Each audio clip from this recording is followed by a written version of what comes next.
Welcome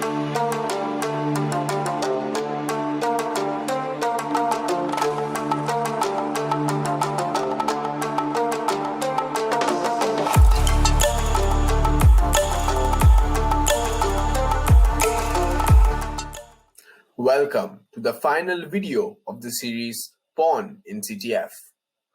Up until now, we have studied binaries, stacks, and assembly language. Let's see if we can put that knowledge to use and gain arbitrary code redirection. In the previous video, we learned to overflow the buffer into another buffer. What if we went further from the buffer to overflow into the RBP or return address? Let's try it. We will use the code that we have made in the previous video. The buffer sizes are 4 and 6, so we will give an input of size 11.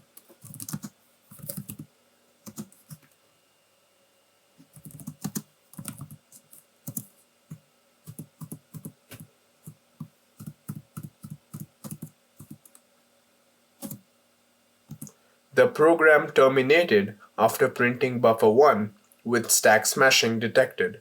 Turns out we are not the first ones to discover this.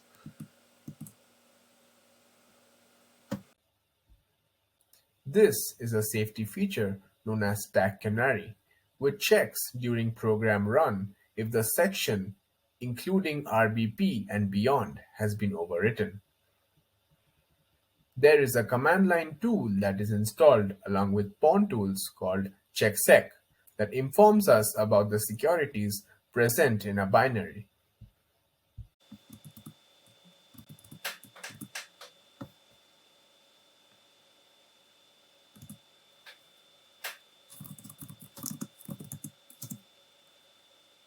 It is not necessary for binaries to ship with stack canaries for various purposes.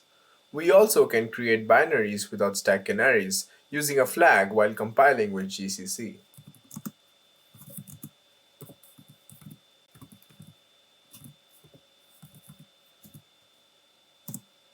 Let's try checksec again. Now it informs that stack canary is not present. Let's give the input we have given earlier.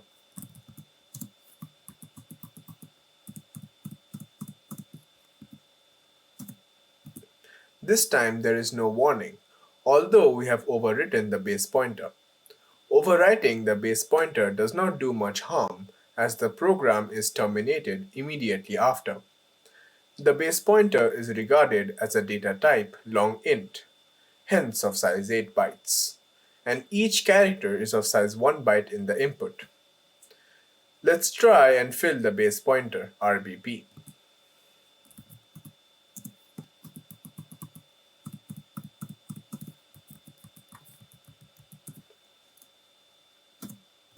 Notice that it's still asking for input, and if we give the same input again, it asks for an input again. What's happening here?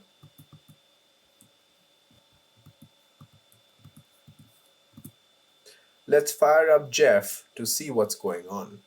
Ctrl C to exit from the program.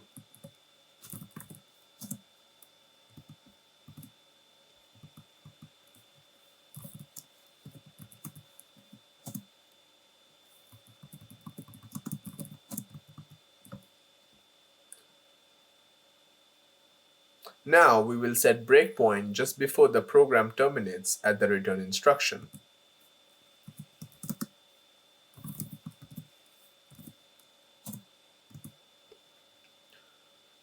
Let's give a small input at first.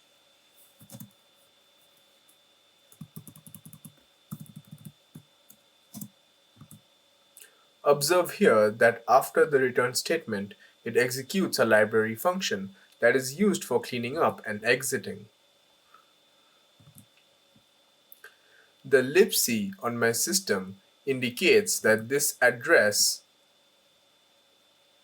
is executed and it's pretty much fixed as my library loads on a specific address every time program is run. Now let's give the exploit input.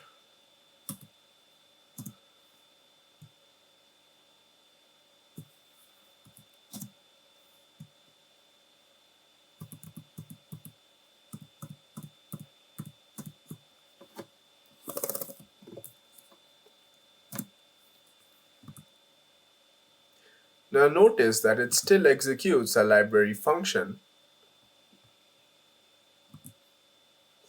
but this time these are instructions to start the execution of main. Hence, in a way, it restarts the program. But we just filled the base pointer. Why did it change the flow of the program? To understand that, you need to know strings in C are always null character terminated, whose ASCII value is 0. So when we filled the base pointer with 1 to 8, there was still a null character which was written on the return address. Notice here that now the address indicated by my system is this, and then a 00. Two numbers in hexadecimal is a single byte. The last two zeros were filled by the null character, as its ASCII value is 0. The return instruction present in main redirects the flow of control to the return address stored on the stack, which we have modified using Stack Overflow. This is the primary reason for the repetition of input when we fill the base pointer. Trying another input, such as this,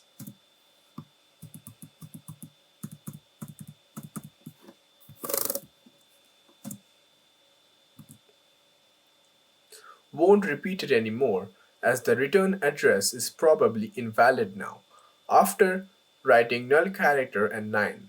However, there is a chance that it still repeats, as libc loads on different addresses on different systems.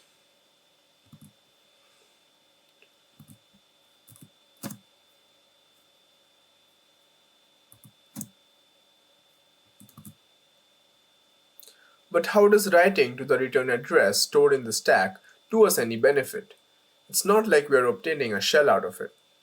Let's try a binary this time, but whose source code isn't available to us.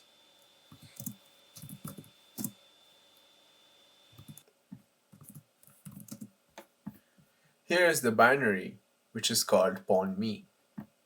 Let's analyze the securities present in this binary using checksec.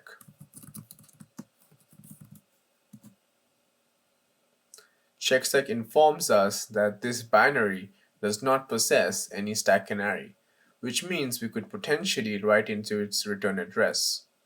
It also informs us that pi is disabled, which means the addresses won't shift or change on every program execution. Let's open this binary up in Ghidra to analyze it further.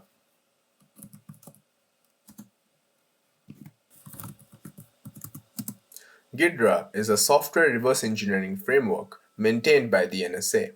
We will use this to decompile our binaries. As you can see, I have already imported the binary over here. To import your own binary, go to the File section, click on Import File, and browse for your binary. Double-click on the binary to open it up in Ghidra Decompiler.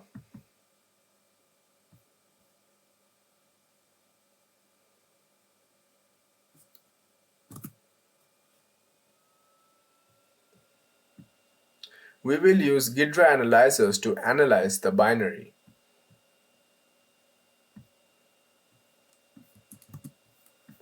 When you go to the function section, you will notice main.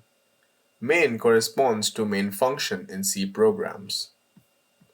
This main function contains a vulnerable function call to gets, which means we could override the return address using buffer overflow. If you carefully look at the function section, you will also notice the win function. The win function springs up a shell for us. So the objective would be to write the address of the win function onto the return address of the main function.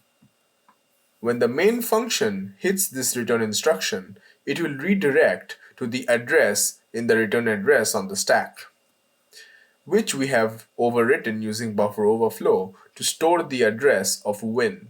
Hence, it will redirect to win and execute win, hence providing us a shell. We can get the address of win from here. But I will use pawn tools to automatically load the address of win. Before writing the exploit, let's have another look at checksec.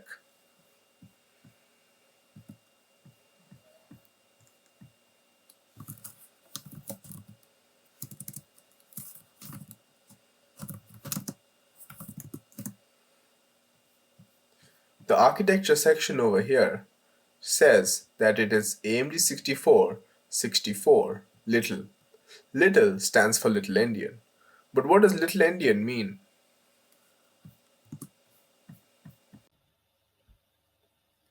This means that data stored on the stack have their bytes in a reversed format, while in Big Endian format it would be stored as it is.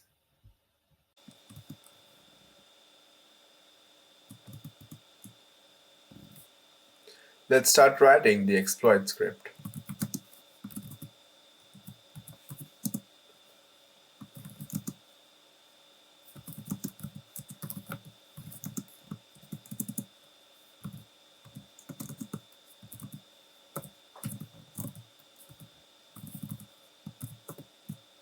This statement means that elf now holds reference to the binary pawn me.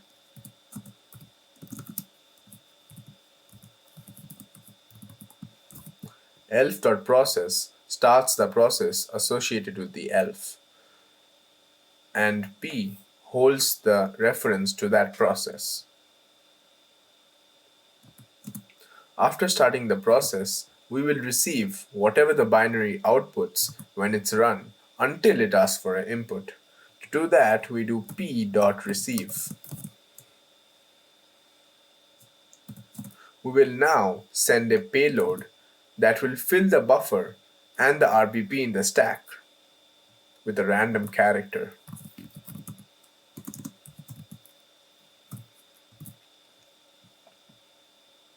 But we do not know how much to overwrite as we don't have the source code.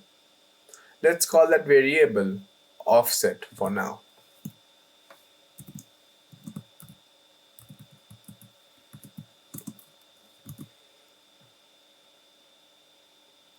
As soon as you fill the RBP, the return address starts getting overwritten. With the return address, now you need to be very careful as we need to give exactly the address of win function and in Little Endian format.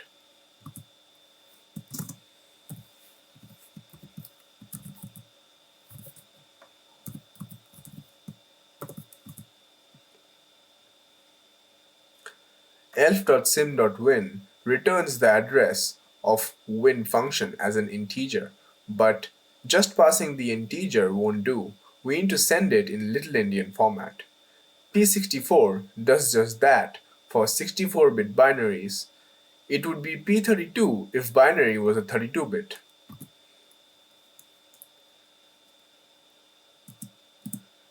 Now we will send the payload.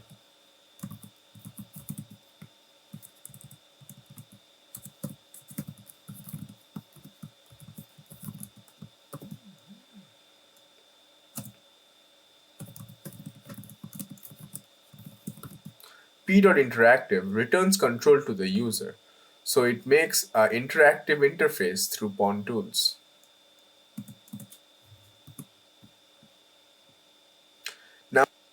Now for the offset, we could figure it out from Kidra, which showed 32 bytes and 8 bytes for the RBP, so that makes 40 our offset. And the next 8 bytes will be return address, which we will overwrite. We can also figure out the offset with GDB-Jeff.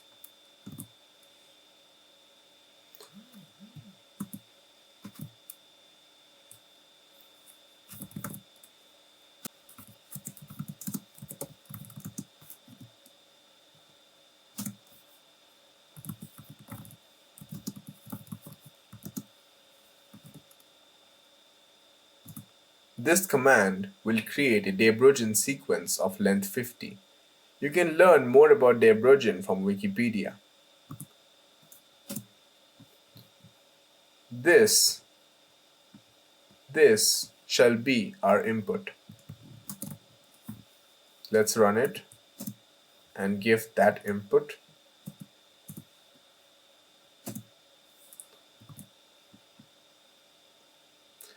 And after the segmentation fault, we will simply find the offset like this.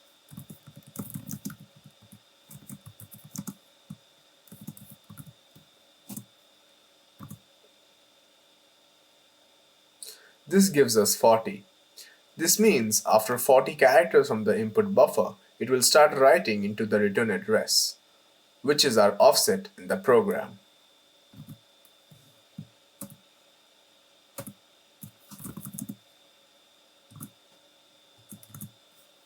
Now let's run the script we created with offset set to 40.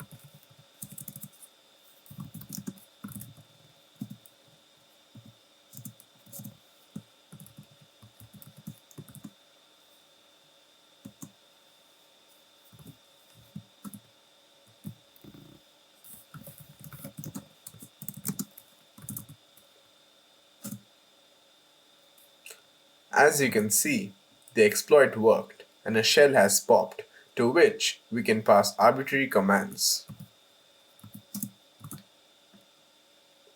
But how is it that we can prove to a challenge that we were successful? By submitting the flag of the challenge to that website. If we list the files over here, you will see that there exists a flag.txt.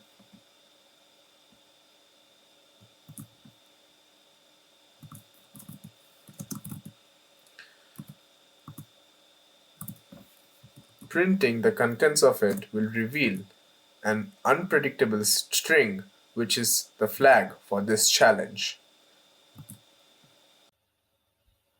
The buffer overflow only works because of a function like gets, which inputs data without taking into account the size the buffer can hold.